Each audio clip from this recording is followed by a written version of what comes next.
P Chandrashekhar.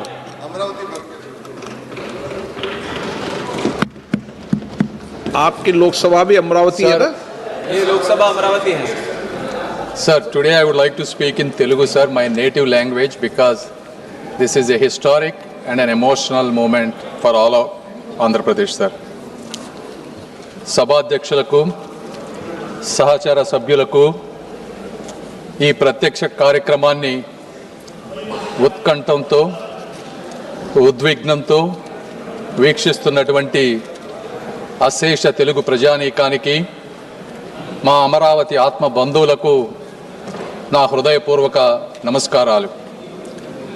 ఆంధ్రుల కలల రాజధానిగా అమరావతికి చట్టబద్ధత కల్పిస్తూ అమరావతి ఆంధ్రప్రదేశ్కు ఏకైక రాజధాని అని ప్రస్తావిస్తూ దేశంలోనే మొట్టమొదటిసారిగా రాజధానిని నిర్మించే ఈ చారిత్రక ఘట్టంలో అమరావతి బిడ్డగా ఈ సభలో ప్రసంగించటం నాకు అదృష్టంగాను గౌరవంగాను భావిస్తున్నాను.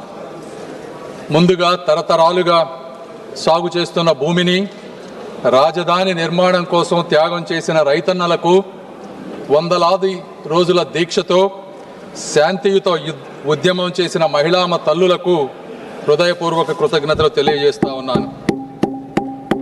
సార్, కృష్ణానది ఒడ్డున, ఆంధ్రప్రదేశ్ నడిబొడ్డున ఉత్తర దక్షిణ ప్రాంతాలకు సమాన దూరంలో 3000 సంవత్సరాల నాగరికతకు నిదర్శనం ఈ అమరావతి. శాతవాహనుల సామ్రాజ్యానికి సాక్ష్యం ఈ అమరావతి. సంస్కృతి, శాంతి, విజ్ఞానానికి యుగయుగాల నిలయం ఈ అమరావతి. బౌద్ధ స్తూపాలు, శిల్పాలు, శాసనాలతో విరాజిల్లినటువంటి పవిత్ర భూమి ఈ అమరావతి. అలాంటి అద్భుతమైన ప్రాంతాన్ని ఒక్క రూపాయి ఖర్చు లేకుండా, ప్రపంచంలో ఎక్కడా జరగని విధంగా, ఎవరిని నొప్పించకుండా, ఎవరిని కదిలించకుండా 60 రోజులలో 29,000 రైతుల స్వచ్ఛంద భాగస్వామ్యంతో 34,000 ఎకరాల భూమిని సేకరించి అమరావతి అభివృద్ధికి అంకురార్పణ చేసినటువంటి శక్తి, వ్యక్తి, నమ్మకం మా ముఖ్యమంత్రి శ్రీ గౌరవ నారా చంద్రబాబు నాయుడు గారు. సార్, ఈ నమ్మకం ఒక్క రోజుతో వచ్చినటువంటి నమ్మకం కాదు. 40 సంవత్సరాలుగా ఒక సుదీర్ఘ రాజకీయ ప్రయాణంలో ఇటుక పేర్చుకుంటూ పొద్దున లెగిసిన దగ్గర నుంచి పండుకునే వరకు ప్రజా సంక్షేమమే పరమావధిగా తన పూర్తి జీవితాన్ని త్యాగం చేసినటువంటి ఒక వ్యక్తిపై ఉన్నటువంటి నమ్మకమే ఈ అమరావతి. సార్,